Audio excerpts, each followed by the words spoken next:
About 14,000 years ago, 5 people walked half a mile into a cave in the mountains of northern Italy, and one of them was 3 years old. Their footprints are still in the clay. In places, the ceiling drops so low that the group had to crawl, and the prints of hands and knees are there alongside the feet. On the walls are smears of soot, where torches were wiped against the rock to knock off the burnt ends and make them flare again.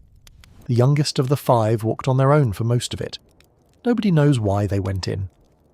What the prints do show is that when a group of people went deep underground into total darkness carrying fire, they took a toddler with them. That is the theme of nearly everything known about children in the deep past. They were not kept somewhere else. They were in it. Before we continue, make sure to subscribe to the channel so you don't miss our future documentaries. Thank you for your support. Now, let's continue. Start with the biology, because human childhood is genuinely strange.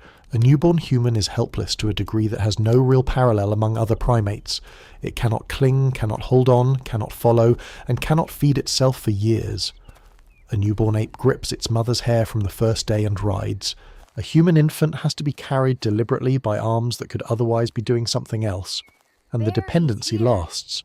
Human children take longer to grow up than the young of any other animal on Earth, and they stay unproductive for a decade or more while consuming a great deal. That is an expensive arrangement, and no mother anywhere could carry it alone. So the answer, everywhere people have ever been observed living this way, is that children are raised by more than their parents. Grandmothers do enormous amounts of it. Older siblings carry younger ones on their hips from the age of about 6. Aunts, uncles, and unrelated adults in the same camp feed, watch, and correct children who are not theirs, constantly and without ceremony. A child in a camp of 30 people is inside a net of adults, and is passed around from the first weeks of life. That arrangement also explains something odd about the human body. Women live for decades after they stop being able to have children, which almost no other mammal does. In a group where a grandmother can gather food, mind toddlers, and pass on 40 years of knowledge about the landscape, an old woman is not a burden. She is the reason her daughter's children survive. Birth itself was the sharpest moment in all of it. A human pelvis built for walking upright and a human head built around a large brain are a difficult combination, and human birth is harder and more dangerous than birth in any related animal. It is also almost universally attended. Other primates give birth alone. People do it with help, and they have almost certainly been doing it with help for a very long time. Feeding started with nursing, and it went on far longer than most people expect.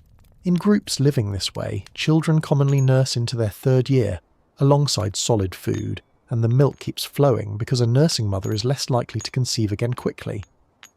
That spacing is what makes the arrangement work at all.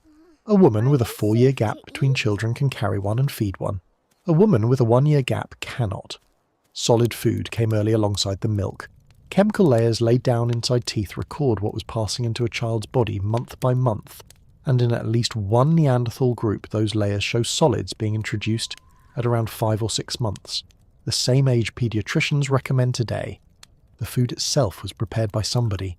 A child with no molars cannot eat roasted root or dried meat, so an adult chewed it first, or pounded it soft on a stone and passed it over. That single act, an adult processing food in their own mouth and handing it to a child, is one of the quietest and most consistent things people have ever done. Carrying was constant. A child too young to keep up has to be moved every time the camp moves, and camps move often. That means a sling of some kind made of hide or woven plant fibre, almost none of which survives. What survives instead is the effect. Women in foraging groups walk thousands of miles a year carrying a child, firewood, water, and the day's gathering at the same time. Then the work started, much earlier than in any modern childhood.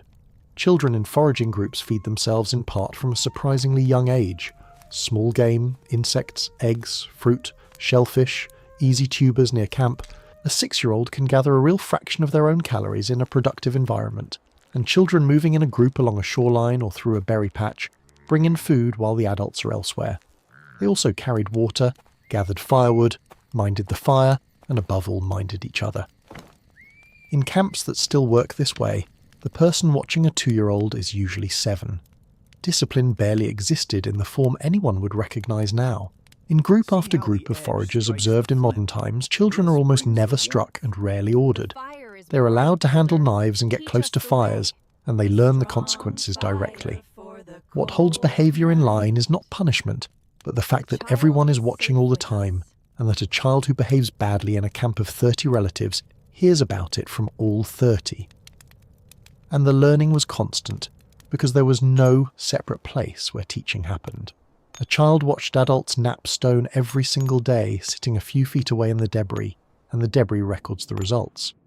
At sites where flint was worked, archaeologists can pick out the clumsy pieces struck at bad angles, shattered, abandoned, lying right beside the confident work of somebody who knew what they were doing. Somebody was learning in the same spot at the same time with the same raw material. Making a stone tool well takes years. A child starts by handling flakes, moves to breaking rocks badly, and slowly acquires a skill that cannot be explained in words, only shown. The same is true of tracking, of reading weather, of knowing which plants are food. Most of that teaching was talk. Watching only gets a learner so far, and the difference between a person and every other animal is that the knowledge does not have to be rediscovered each generation. It gets described, which plant, in which month, on which slope, and what happened to the last person who ignored the rule, which is why the knowledge of an old person mattered so much, and why children spent so much time with them. The people too old to walk far were the ones sitting in camp with the children, and everything they knew went across in conversation over years. Children also played, and play in that setting is not separate from work. It is a rehearsal of it. Miniature tools turn up at sites too small and too poorly made to be useful. Digging sticks scaled to a child. Small points. In every foraging group observed in modern times, children play at hunting, at butchering, at building shelters, and at looking after babies, using scaled-down versions of the real thing, in the middle of camp, in full view of the adults doing the real version. And they went where the adults went, including places that seem astonishing. In the painted caves of France and Spain, some of the marks on the walls were made by children. On soft clay ceilings there are lines drawn with fingertips, and the width and spacing of those lines can be matched to hand size. Some were made by children under 5.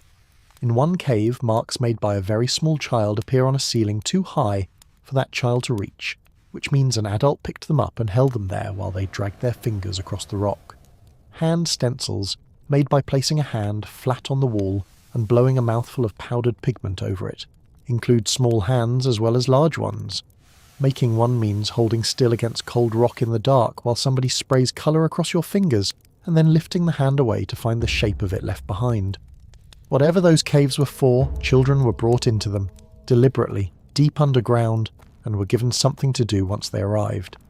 The other half of the picture is harder. Children died constantly. In populations without medicine, a large share of children do not reach the age of 5, and the causes were infection, diarrhea, parasites, injury, and hunger in the lean season. Every adult in a camp had buried children or siblings. Their teeth carry the record of the near misses. When a child stops growing during an illness or a hungry season and then starts again, the enamel forming at that moment leaves a fine horizontal line. Ancient teeth are ruled with those lines, several to a childhood, each one marking weeks when a small body was in trouble and then came back. And the graves are where the emotion is most visible. Across the deep past, the most elaborate burials, the most ochre, and the most valuable goods overwhelmingly go into the graves of the young. Children were buried with thousands of hours of labour sewn into their clothing. The care extended to children who could not have contributed anything at all. There are skeletons of children born with serious congenital conditions who nevertheless lived for years and could only have done so with continuous help. One child with a skull deformity severe enough to affect the brain lived to about 10. Another survived a serious head injury that stunted growth and lived on with the damage. None of those children could feed themselves, keep up on a march, or work. They were carried and fed anyway. Put it all together and the shape of an ancient childhood comes out surprisingly clearly. A baby carried against a body almost every hour of the day and night for the first 2 years, passed among many adults, nursed on demand and sleeping against someone. A small child moving loose around camp inside a ring of watching adults, learning by copying, playing at the work of the group. An older child foraging with other children, carrying a younger sibling on one hip, fetching wood and putting in real hours.